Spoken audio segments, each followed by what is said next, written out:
feature presentation.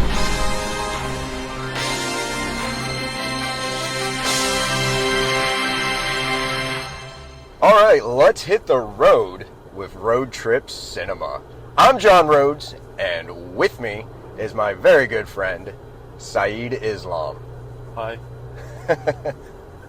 So Road Trip Cinema is basically us on a road trip from the cinema. Saeed actually came up with this concept, so why don't you tell him a little bit about it? Well, the idea of it spawned from me and you went and saw Nope one day, just because we managed to both find a little bit of free time Right. to see it.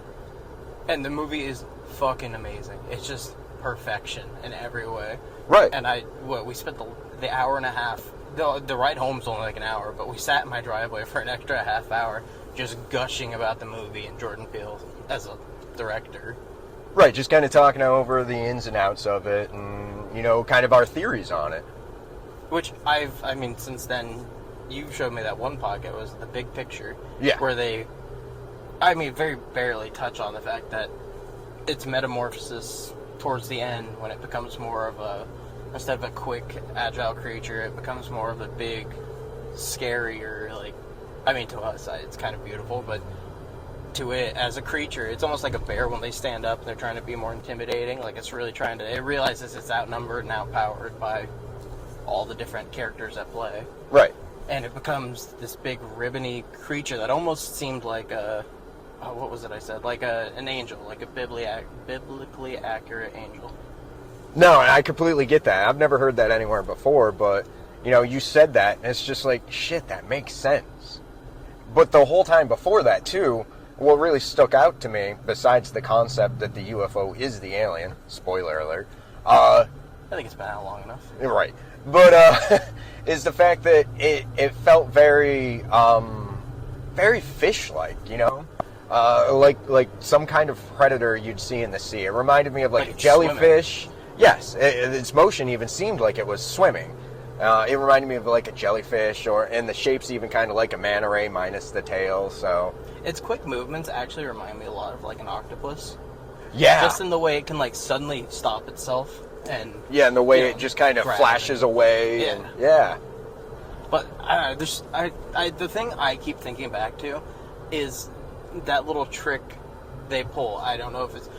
I'm going to go on a quick tangent from what I'm saying, but it's relative. Did you know the cinematographer is actually Christopher Nolan's cinematographer? I think we discussed that. I forget the dude's name, but he works with Nolan on most of his movies, and I think it shows. And now I'm curious and back to the point I was about to say, I keep thinking about, is the moment they bring in the cinematographer character, the camera work changes. The whole time up till then, it's very person focused. It's always kind of on the close ground or near a person. But then the moment they introduce that cinematographer character and then they go look for the creature, you get these high sky shots. You get all these shots from mountaintops and quick moving, sweeping shots through the valley between the hills that they're residing in. And you get these really beautiful wide shots of the vista with the character just center frame. And it just totally changes the cinematography of the movie. And I'm curious, do you think that was that cinematographer, the real life one, obviously, do you think it was his idea to come up with that, or do you think Jordan Peele approached him with that? I think that was in concept. Now, the grand scope and visual aspects of it was probably largely due to the cinematographer, but I think that was in concept. I mean, with Jordan Peele, it doesn't feel like he really leaves a lot to the imagination. He goes in with a very set plan. I mean, even from little Easter eggs hidden throughout the films that he's made and everything like that, it feels like he goes in with a fucking set plan of exactly what he wants to do. You know, I almost feel like he had that with Get Out, obviously. That was even to the point where he filmed two endings. One where Chris went to prison and everything, like the cops at the end were real, instead of it being the full circle with his friend Rod. Yeah, right? the TSA agent. So I feel like he had that very planned out to the point where he had a lot of choices when it came down to how, the finished product. I feel like Us, you were saying he leaves a little imagination. I feel like Us was a lot more of him being a little more open-minded and trying to leave it to the imagination. And it's a good movie. I'm not denouncing it in any way. But it's a lot more... I don't know what the word I want to use is. It's a lot more up to the viewer's decision, like how you interpret some of those themes. Just because I don't want to say it's plot holes, but it has a lot of like, if you think too hard about it, it doesn't make sense kind of things. He leaves a lot to the imagination. He purposely doesn't answer everything. Like, we never get the explanation as to why the people are down there, what the whole purpose of that is, what they are. Are they clones? Are they just naturally part of nature? Was it like a government experiment? He almost hints towards that, but then it's so shocking, and you don't follow any characters even related to a government agency or anything. You follow this family, so you never actually get that answer. And I feel like, I know that movie didn't have backlash. It was definitely I won't say just as good as Get Out, but it was very well received still. Yes. But I know there was the common complaint of, well, it's not as good as Get Out, which I hate that argument against directors and creative forces. It's not as good as, because then you're limiting a creator to their work. Yeah, I get that. But I feel like he definitely took notes from that.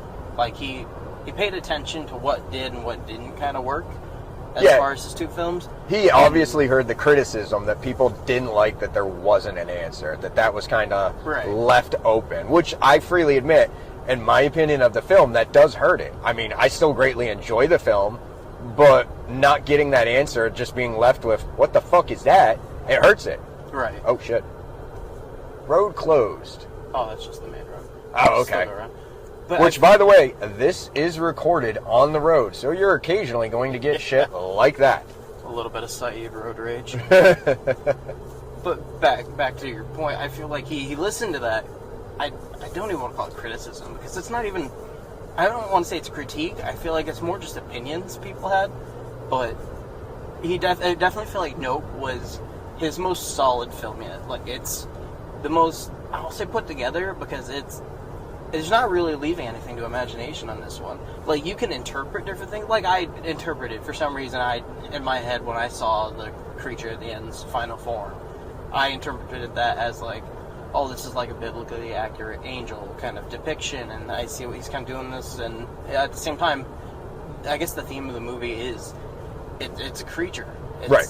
You don't fuck with nature, you don't fuck with animals, and they kind of touch on that through those flashbacks with Juke. Stephen Yeun's character and his history on that show. I forget the show with the monkey. Gordy's Home. Yes. And how that chimpanzee, right? That's what it was? Yeah. Went just insane when the balloons popped and maybe murdered some people. That's not very cleared up, but it's not important, so I feel like it's fine. Right. I totally take it that most of them are murdered, but for some reason, I just took it as maybe that dad character died, but I mean, clearly the mom was safe. We know that. Because was it the mom? No. That was the teenage daughter. Was it? The monkey ate her face. Do we know that for sure? Yes. Yeah. Okay. Yeah, that is the daughter. I don't know why I thought that was because he calls it out that she's in the audience, and he calls out that she was his crush, and she's actually wearing a sweater or sweatshirt because of her picture's right on the face of the sweatshirt. So. Oh, was it the teenage girl? Yeah. I don't know. I had a thing for older women when I was younger, so I thought maybe, he had you a never know. I'm sure. No kink shaming here. Yeah. Is that a kink? Yeah, I'd say old people. Yeah. Was it old? She was like 30. Well, okay, fair enough. That's like saying, like, we're old. Well, you're kind of old, but... Yeah, well... You're 80s kid. That's old now. I know. Fucking 40's creeping up on me like a fucking velociraptor. Jesus Christ. I'm getting close to 30. You ain't got to tell me. It's 3-0. It's like, oh, damn, here we go. Okay, now I gotta... Apparently, when you get older, your taste in film has to mature like a fine wine. But I'm still probably going to watch my trash and enjoy it. I was going to say, I don't know about that, man. I still watch a lot of 80s slashers, so... Well, I mean, on that note, we're about to go see Bullet Train. Yes. Which, it's mixed reviews is the best way you can say it, honestly. It's... I don't know. I haven't heard much about it one way or the other. The most I've heard is it's wild. And I don't know if that's, like... Is that just a normal critique? Does that imprint on you in any way? Saying it's wild, or you're like, well, now I gotta check it out? No, not really. general criticism kind of along those lines where there's not a distinctive, where there's not a definitive stance one way or the other, doesn't really have an effect on me. I mean, if the film's already appealed to me, it's already caught my attention, it still hasn't. Something like that's not going to lose it. So now, watching the trailer, did you think, well, I need to see that? Oh yeah, it definitely stood out. It looked like a fun kind of action comedy. I mean, it's got Brad Pitt. It's got a hell of a supporting cast. The director behind it has made some very good films that I enjoy. So, yeah, I'm actually on board for this one. I was looking forward to it. Do you know what attracted me to the movie from the trailer? The Japanese version of Staying Alive playing through it. I thought, you know what, that's funny enough. If that's the type of humor kind of thing you're going to, like, if that's the style of humor you're going for in this film, now I want to see it. Because it's an action, I would say, first and foremost, but it's definitely really heavy in a comedy sense. Right. And just to sell it on the silliness of it, like, it's clearly an American movie set in Japan. Right, yeah, It has yeah. almost all American cast. It's just the idea of slapping Staying Alive, but like the Japanese version of it is just funny to me.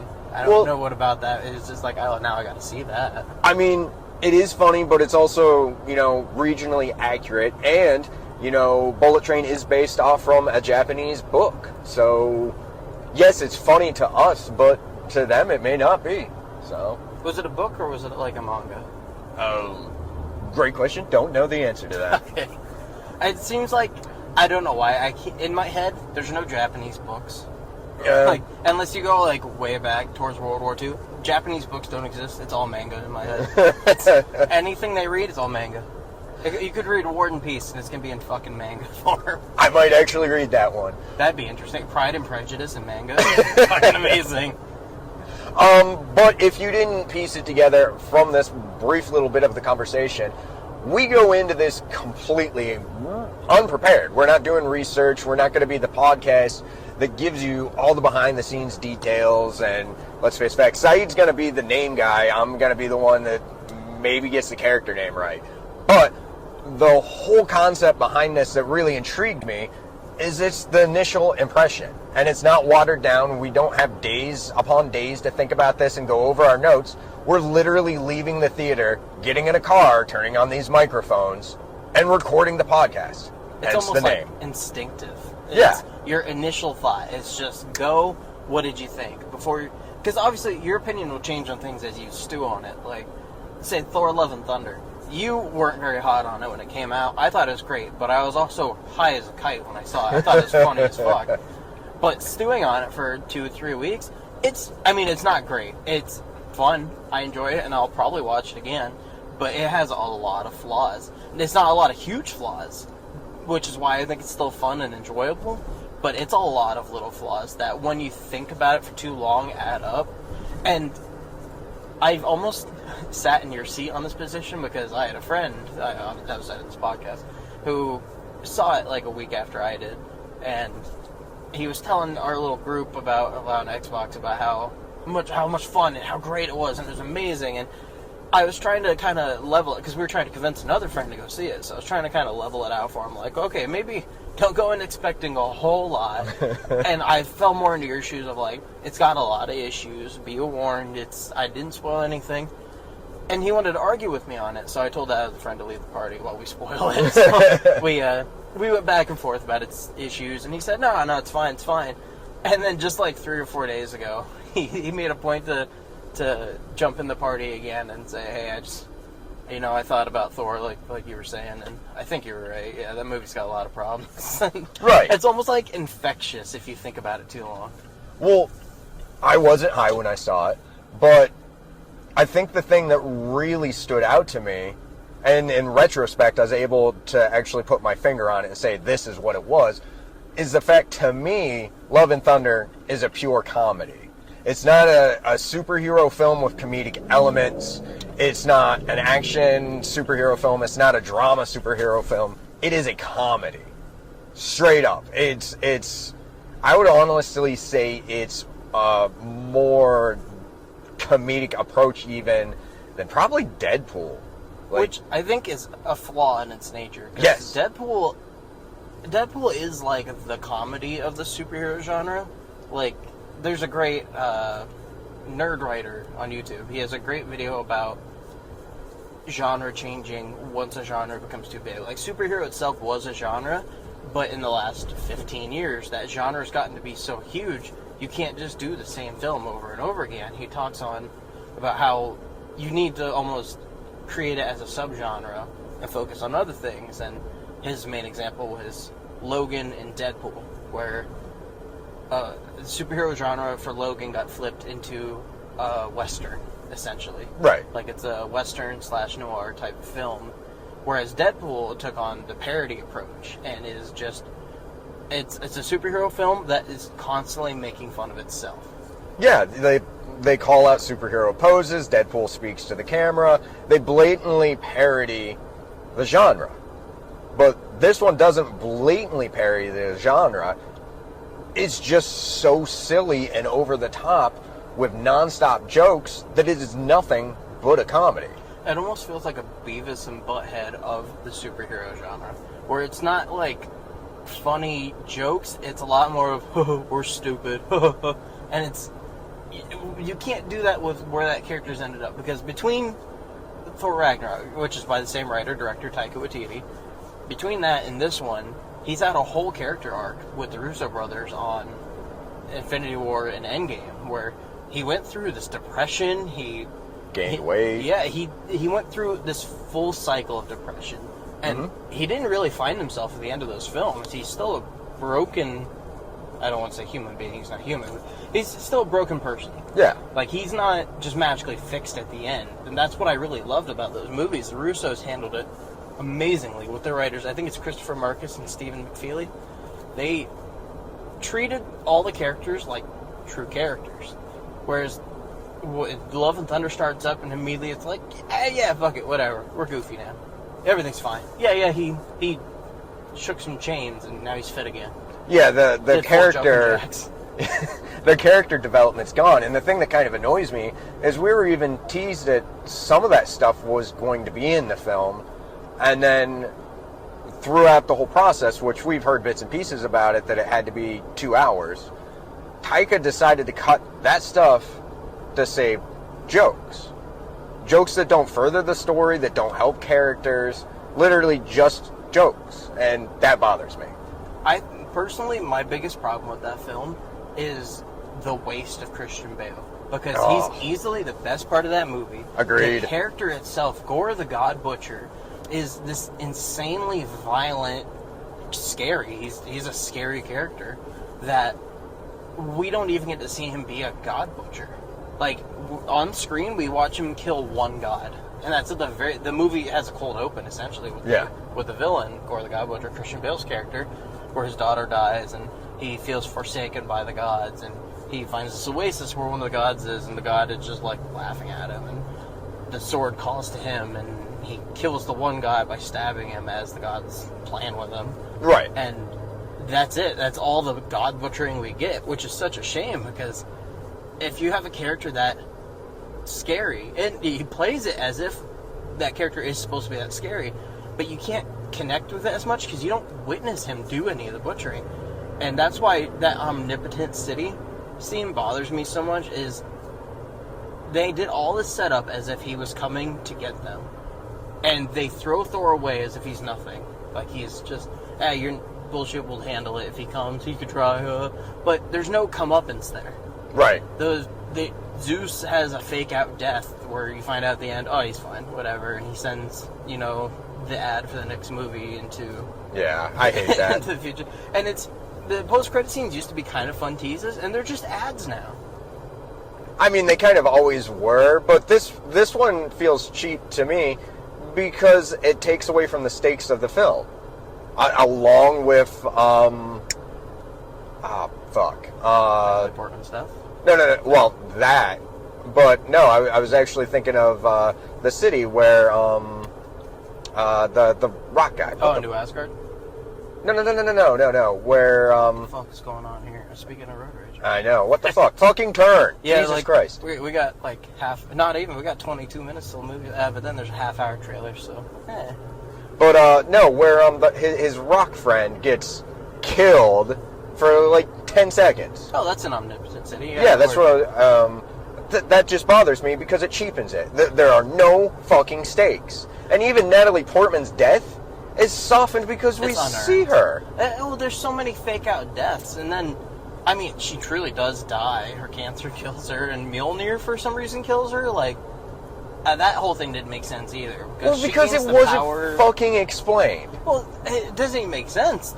She gained the power because Thor, like, offhandedly made a comment in front of her as he was, like, he was drunk or something, and said to Mjolnir, "You'll always protect her," and for some reason that burned an oath into it at some point. I don't know how he could do that, because Odin would have still been alive at that point.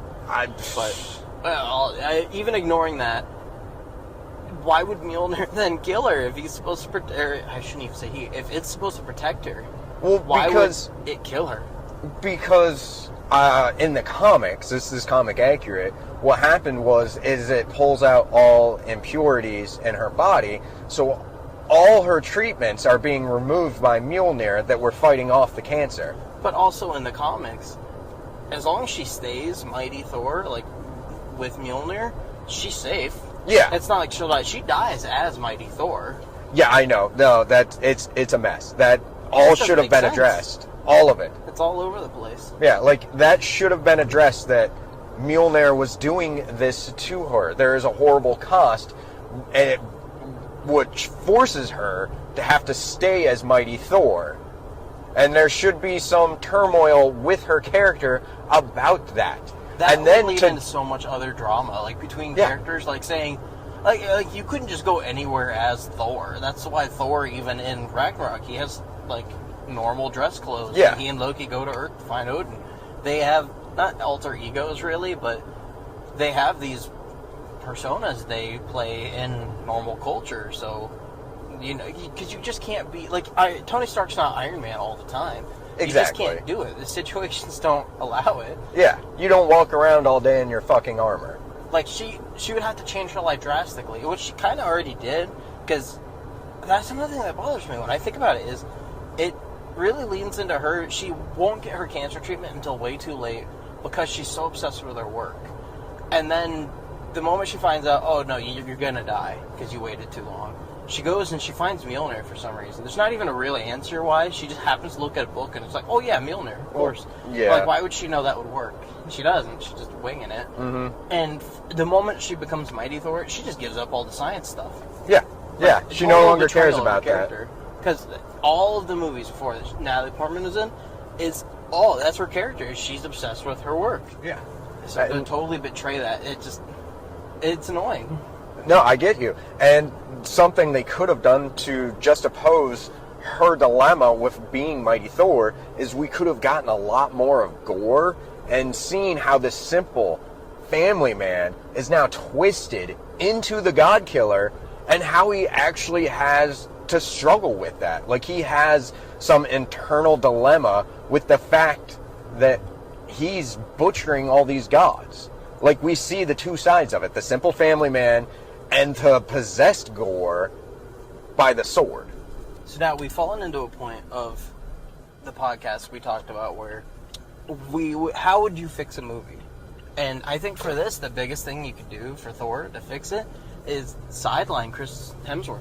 Really, just move him over. He could still be in it, like, make him more of a core guest character, which Korg had a little too much screen time, took away from him a bit, but move him to the side. Let Mighty Thor be the new hero. And then also, it should be 50-50 Lady Thor, Mighty Thor, that is, and Gore the God Butcher. Like, really tell the villain story in this one. I agree. I mean, yeah, we're obviously going to have Helmsworth in it, but he does not have to be the center of attention. Like, he can just stumble into the story, as he kind of does, but he doesn't have to be the focus. It should shift to her and Gore. Like, I feel like Marvel has been on a real passing of the torch arc in Phase 4 lately. Like, Black Panther Wakanda Forever, obviously Chadwick Boseman, R.I.P. Yeah, have to. He's passed, so Yeah. that has to move on, and it will most likely be Shuri who takes on the mantle. Tony Stark has passed in continuity. Ironheart and Spider-Man, although Spider-Man's kind of broken out from it a bit, have kind of taken that mantle. I say he's broken out. That's kind of the whole point of Far From Home is he's not the next Iron Man. But there's definitely, because of Homecoming's setup with this mentor-mentee relationship, it feels that way. And I feel like that's this whole... and She-Hulk just started airing. There's this passing of the torch era going on. Because all these actors are kind of like, yeah, do we want to do this another 15 years? Not really. And their contracts are up. Do they sign America for another 10 years? Right. So. Like, Chris Evans is done. He's very open about how done he is. He does not want to do it anymore, because obviously being that shredded for fucking 12 years is a pain in the ass. And at some point, you've made enough money to go, I don't really want to do this anymore. I'd rather eat some Pop-Tarts and play video games. Yeah, like, it's just, sometimes it gets to be too much. And I get it. It's burnout, really. And that seems to be the reason Chris Hemsworth keeps sticking with Thor. Is he says it's fun, so I'm doing it again. Which I'm curious to see if he'll keep going after this one. But it's just like, if you're gonna pass the torch, pass the torch. I feel like Love and Thunder was like too scared to pass the torch. Yeah, I think that was the perfect opportunity in all reality to, as you say, pass the torch. Let him actually die as a character. Show true stakes. Like, do you think Natalie Portman would have been on board on taking over the franchise for, say, 3 to 6 films? Not solo films, but, like, say 3 solo films and, like, 2 or 3 big movie appearances. I don't know. And that's the thing, is Marvel is not her typical wheelhouse. But it's weird to say, because when you say that, I almost think like, oh yeah, she's not like a franchise actor, but she is. Star Wars, Marvel, like she's done these franchises. She's done many appearances over films. She's done 3 Marvel movies now. She did 3 Star Wars movies. Like, you don't think of Natalie Portman as a franchise actress because typically she's not. She does more. I don't even want to say artsy stuff, but she is almost picky with her roles. Yeah, it feels like between say like Black Swan or. What's it called? Annihilation. Yeah. She's picky with these roles she thinks will be interesting. And I'll put it to you this way. Initially, if you just said that to me, I would say no. But giving it a tiny bit of thought, if they, sat her down and in the meeting gave her kind of like an arc for her character, and, this is our direction, and if it's a good one, I could actually see her doing it. For some reason in my head, the idea of her taking on the lead role would be a selling point to her. Because she's not just... I feel like she's a very... I would hope she's a feminist. She's a very well-educated woman. I mean, she's got... I think she's got masters, maybe a doctorate. Like, she's gone to school during all this. And she's definitely earned more than over the right to be the leading lady, to be the lead. Yeah, I completely agree. I think that would have... she can evolve from this damsel in distress, essentially, to a leading character is really appealing. Yeah, I think that could have been really interesting, too, and almost reinvigorated the Thor franchise. But saying that, the last 2 have made a shit ton of money. So... Did Love and Thunder make a bunch? Last I saw it crossed 400 mil, and then I didn't hear about it again. And I'm sure it kept making money. It's a Marvel movie. They don't stop at 400 mil. No, it did keep making money, but it dropped off pretty hard. Yeah. So, I don't know. But speaking of making money, because I feel like we're being really negative, Top Gun Maverick. I was just going to segue into that too. The movie that doesn't quit. Holy shit. It's playing as much. Nope just came out 2-3 weeks ago, right? Yes. It has as many, for our theater in Erie, Pennsylvania, it has as many showings as Nope. 4 showings a night. And this is a movie that came out in May? Yeah. Like, it's been playing for months, which is why, I mean, maybe that's just a post-COVID world at this point where the big hitters get to stay for longer now. Like, I mean, it's still making money. Who's going to turn that down? Well, that's what, when I went and saw it again just a week, I say again, when I finally got to really sit down and see it a week ago, the theater was like a quarter of the way full, which for a movie that's been out 3.5 months is incredible, honestly. I'm curious how many of those people are seeing it again. That's for what the second time or third time. I kind of saw it for the second time. I had to leave the first time for a family emergency, but I loved what I saw, and I knew I had to see the ending. And the moment that opportunity fucking popped up, I went. No, I agree, and I think with films staying that long, that's what your business is. It's repeat viewing. But yeah, it was a fantastic film. I thoroughly enjoyed it. Just the overall vibe of it was fun. I mean, yes, there are thrilling action moments throughout this, but the thing that really stood out to me, and the thing I told my wife when we left, was that was the most 80s movie I've seen in a long time. And I don't mean that it has 80s aesthetic or it was supposed to be a period piece or anything like that. It's just like if a good movie in the 80s really withstood the test of time. Yeah. It's like you could watch it today and be like, that's a fucking good movie, without the nostalgia in it. Yeah, it had almost a sensibility. It's just kind of the way it was put together greatly reminded me of an 80s film. And I think a lot of that credit, honestly, goes to Tom Cruise, who is, I feel like the last decade, he's just moved into a really big producer role. I mean, clearly he's still a huge star, he is, but he's Tom Cruise, the actor-producer at this point. Right. Slash stuntman, because he does half the shit himself. Does all the crazy shit he can. I feel like it's really started with the last Mission Impossible movie you saw, which was Ghost Protocol. I feel like that's where he took on the role, because in that movie, he made a point, he wanted to do a stunt where he runs down the tallest building in the world. In Abu Dhabi, I believe, right? Yeah, yes. In that film. And his stunt coordinator told him... Was it Abu Dhabi or Dubai? Maybe it was Dubai. I don't remember. It's been a while. Anyway. But his stunt coordinator told him, yeah, there's no way you can do that. No, it's not happening. So he said, okay, you're fired. And he made a point, I think Abrams was involved with that film. He made a point to become a producer of that film. Really, he just injected himself into the franchise, into a way more hands-on role. And he got it done. They did the stunt, and it's great. I mean, you wouldn't look at it and go like, oh my god, good on Tom Cruise. But just knowing that he's pushing for that kind of shit all the time now, like, he is, it's like it opened his mind, like his third eye to, oh, I can do this for everything I do now. Obviously, he's had some pieces of shit in the meantime, like The Mummy, but which I would counter him being a great producer with The Mummy, but I think his sensibilities just didn't work for that film. It became a creative difference at that point. Yeah. Because him and the director, I believe, were more at odds. Yeah, because his direction almost was leading it to more of like a superhero film instead of a kind of gothic horror film, which it should have been. Well, it was also bogged down by a lot of these, I don't even know, because they're not even franchises, because they bomb immediately, but I feel like there's a lot of would-be franchises that studios keep pushing for to mimic Marvel. Yes. And that was the biggest downfall, I think, to that dark universe they were going to create, where they had all these actors lined up. They even took that fucking awful photo together. Oh, yeah, with Johnny Depp. Yeah, Javier Bardem and shit.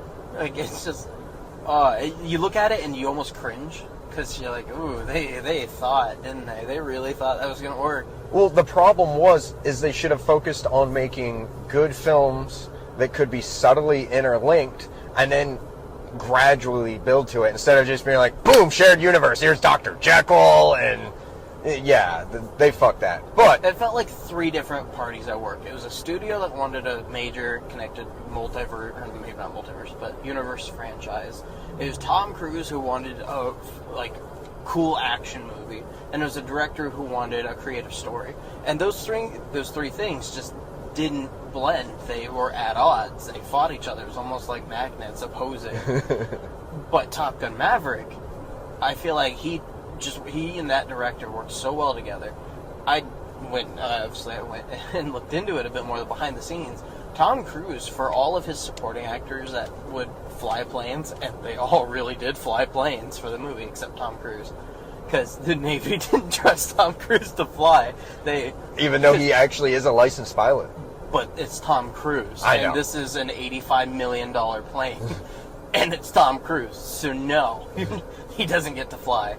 But all the as far as I'm aware, all of the side actors and actresses really did fly, and obviously they can't communicate with the director as they're flying. They have to be in contact with the towers and everything as far as flight. But for those few key moments where they're able to act, because that's what they're doing, they had to direct themselves. All Right. they had was a camera in that cockpit, and Tom Cruise gave them a 3-month training program, which involved shit like the Navy. Obviously, the Navy was very hands-on with it. There was, I don't even, would you call it a test? It was an exercise program where, because obviously they're filming over the ocean for a lot of it, and you can't have paramedics across 50 miles of ocean. Right, yeah. It's not feasible. So they had a model cockpit that they drop in a pool, and these actors and actresses had to practice with a blindfold on getting out of the cockpit if it were to crash in the water. So until they could pass that, they couldn't do it. And then there's, of course, all kinds of other... They had several, I think it was 4 or 5 different planes they had to fly in to kind of build up that G-force tolerance. Yeah, I guess. So they wouldn't, like in the film Coyote, I think it's Coyote, goes into G-lock. It's so that doesn't happen for fucking real, because that's an $85 million plane and a person dead. Like that's a nightmare. And you know, a big problem I had with, because I want to talk about the G-lock thing for a moment. A big problem I had with the original Top Gun was towards the beginning. There's a pilot that loses his nerve and he freaks out and he's just not communicating. He's not doing anything. He's just stunned and it just freezes. And Tom Cruise just says, "Well, I'm going after him." And you watch that and you're like, "Well, what the fuck are you gonna do in another plane? What are you gonna do?" They took that in this new one and it made it make sense. Like, he says, "I'm going after him for Coyote." And I'm like, they're doing it again. This is fucking stupid. Why would you do this again? For him to, he locks on to his trainee with his missiles, but doing that creates this beeping sound, which wakes Coyote up. Right. The G-lock, and it's like, oh shit, you know what? I don't have a stop sign.